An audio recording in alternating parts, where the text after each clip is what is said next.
കൃത്യം മെയ് മാസം വരുമ്പോൾ പൂക്കുന്ന ചില പൂക്കളുണ്ട്. ഈ പൂവ് അങ്ങനെയാണോന്ന് ചോദിച്ചിട്ടുണ്ടെങ്കിൽ നമ്മൾ നിലത്ത് കുഴിച്ചിട്ടിട്ടുണ്ടെങ്കിൽ കൊല്ലത്തിൽ ഒരു പ്രാവശ്യമൊക്കെ ആയിട്ട് തന്നെ പൂക്കാറുള്ളൂ. മെയ് മാസത്തിലൊക്കെ തന്നെ ഏകദേശം പൂക്കുക. പക്ഷേ ചട്ടിയിൽ വെക്കുമ്പോൾ ഇത് ഇടയ്ക്കിടയ്ക്ക് പൂവിടാറുണ്ട് കേട്ടോ.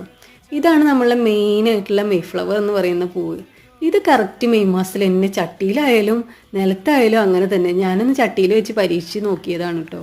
പക്ഷേ ആൾ ഇടയ്ക്കൊന്നും പൂവിടുന്നൊന്നും കാത്തിരുന്നിട്ട് ഒരു കാര്യം ഉണ്ടായില്ല. മെയ് മാസം വന്നപ്പോൾ കറക്റ്റ് പൂവിട്ടു. എന്തായാലും കുറേ ദിവസം ഇത് നിൽക്കും, കാണാനും നല്ല ഭംഗിയാണല്ലോ, വലിയ പൂക്കളായിട്ട്. പക്ഷേ ചട്ടിയിൽ പൂ ഒത്തിരി ചെറുതായിട്ടുണ്ട് കേട്ടോ. നിലത്താണെങ്കിൽ അതിനേക്കാളും വലുതായിട്ട് ഉണ്ടാവാറുണ്ട്.